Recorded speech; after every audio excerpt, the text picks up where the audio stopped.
Sejam todos muito bem-vindos a mais uma rede de oração e intercessão aqui do canal A Bíblia Toda. Eu sou Edgar de Oliveira e é um prazer ter você aqui nesse canal especial, onde você estuda a Bíblia e a história do cristianismo em ordem cronológica através das nossas séries. Hoje nós analisaremos o Salmo 87 e depois teremos nosso momento de oração. Então, você já pode colocar o seu pedido nos comentários para que possamos colocá-lo diante de Deus hoje e durante toda a semana. Esse Salmo 87 foi composto pelos filhos de Corá, ou foi dedicado a eles. Como os filhos de Corá guardavam as portas da casa do Senhor, eles poderiam usar esta bela composição como salmo dentro das portas e como canto fora das portas. Este canto é uma honra de Sião ou Jerusalém e trata do favor de Deus para com aquela cidade entre as montanhas, cujas profecias a tornaram ilustre, e da honra de ser natural de lá. Ao que parece, este salmo foi escrito depois que Jerusalém e o templo já estavam construídos e já desfrutavam uma história sobre a qual coisas gloriosas poderiam ser ditas. Este salmo começa assim: Ele edificou sua cidade sobre o Monte Santo. Interessante notar que este salmo começou abruptamente, como se o coração do poeta sagrado estivesse cheio da graça de Deus e se derramasse de forma repentina. As emoções súbitas são ruins, na verdade, meus irmãos, mas os arroubos, os êxtases da alegria santa são muito preciosos. Deus preferiu fundar o templo terrestre nos montes. Poderia ter escolhido outro terreno geográfico, mas foi do seu gosto ter a morada eleita em Sião.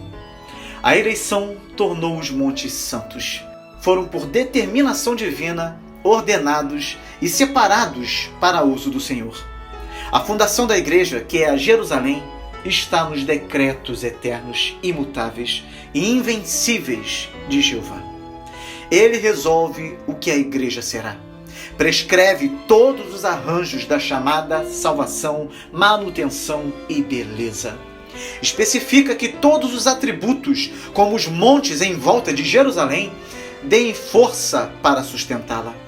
O Senhor não fundou a igreja na areia da política carnal, nem no pântano dos reinos humanos, mas no seu poder e divindade, os quais estão empenhados em estabelecer a igreja amada, que é para ele a principal de todas as suas obras.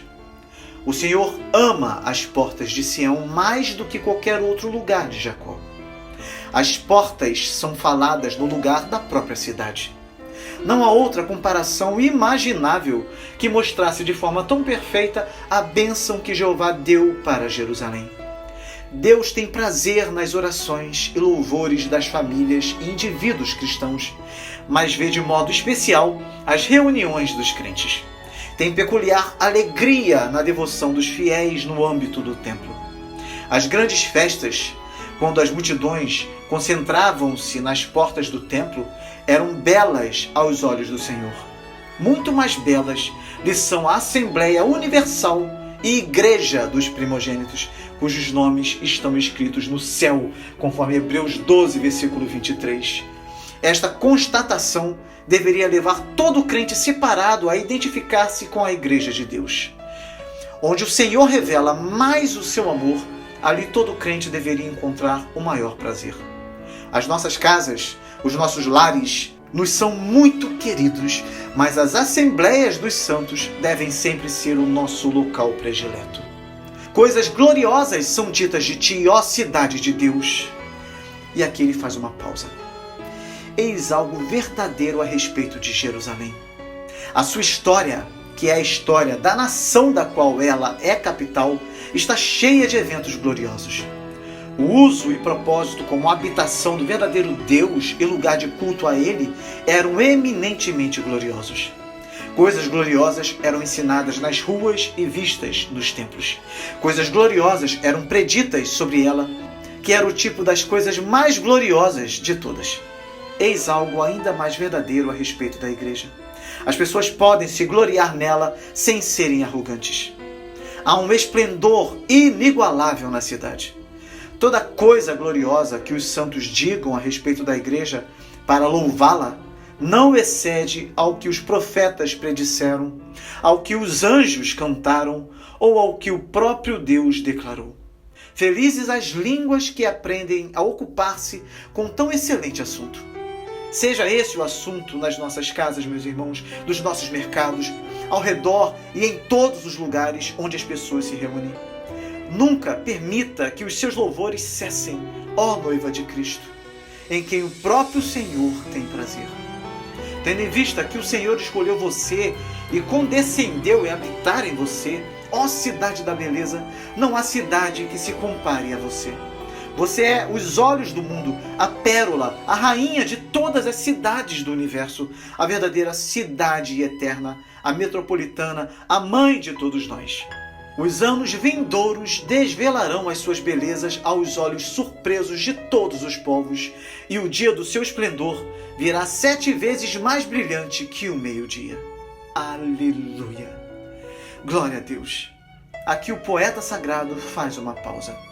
Com a perspectiva de um mundo convertido e os inimigos mais implacáveis transformados em amigos, conforme o próximo versículo nos aponta, era apropriado que o salmista fizesse uma pausa. Como cantar as glórias dos recém-nascidos Tiro e Etiópia, recebidos de braços abertos em união com Sião, sem tomar fôlego e preparar a voz e o coração para tão divina canção? Vejam só, entre os que me reconhecem, incluirei Raabe e Babilônia, além da Filístia, de Tiro e também da Etiópia, como se tivessem nascido em Sião. Aqui o salmista antevê a conversão de 2 grandes nações adversárias e fala a respeito com exultação. Será um glorioso assunto conversar sobre Sião, falar sobre os velhos inimigos que nasceram de novo e ficaram amigos dela, adorando no templo do seu Deus. Raabe, ou o Egito, que oprimiu Israel, se tornará uma nação co-irmã. Babilônia, na qual as tribos sofreram o 2º grande cativeiro, se tornará companheira de adoração ao Senhor. Então, nas conversas familiares serão mencionadas as velhas inimizades esquecidas e as novas amizades formadas. A Filístia renunciará ao antigo ódio. Tiro não será engolfado por pensamentos relacionados ao comércio. A distante Etiópia não estará longe demais para receber a salvação do Senhor. Cada uma destas nações nasceu em Sião, foi regenerada na Igreja de Deus. É de fato uma coisa gloriosa quando nações inteiras nascem para Deus. De fato, acerca de Sião se dirá: todos esses nasceram nela e o próprio Altíssimo a estabelecerá. Não apenas como nações, mas um por um, individualmente, os cidadãos da Nova Jerusalém serão contados e os nomes publicamente declarados. Indivíduo por indivíduo, o Senhor os contará, porque cada um é precioso aos olhos divinos.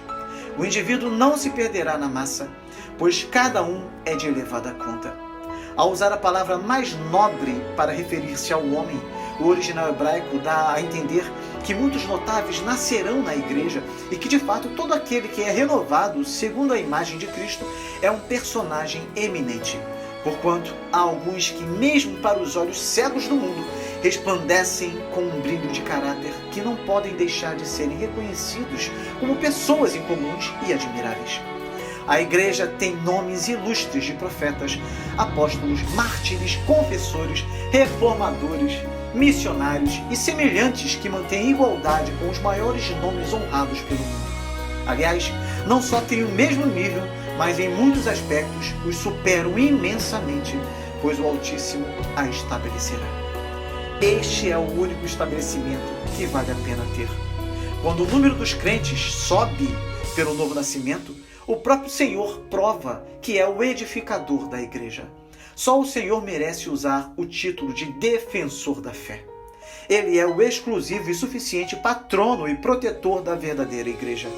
A herança do Senhor não tem o que temer, pois o próprio braço divino é suficiente para sustentar os seus direitos. O Altíssimo é superior a todos os que estão contra nós, e a boa e velha causa triunfará sobre todas as coisas. O Senhor escreverá no registro dos povos: este nasceu ali. Aqui há uma outra pausa. No grande censo que o próprio Senhor fará, meus irmãos, ele enumerará as nações sem exceção e fará um registro exato de todos, quer sejam pela descendência natural, babilônios ou tírios, ou outro povo pagão distante. Seja a nossa sorte feliz sermos enumerados com os eleitos de Deus, tanto na vida quanto na morte, no rol da igreja na terra e no rol da igreja nos céus. O censo de Jeová dos seus eleitos diferirá muito do nosso. Ele contará muitos que teríamos desconsiderado e omitirá muitos que teríamos considerado.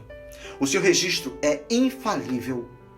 Oremos pela adoção e regeneração que nos assegurarão lugar entre os de descendência celestial.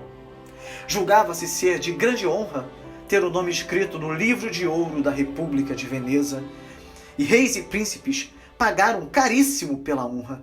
Mas o livro da vida confere dignidade muito mais rara para todos cujo nome está registrado ali.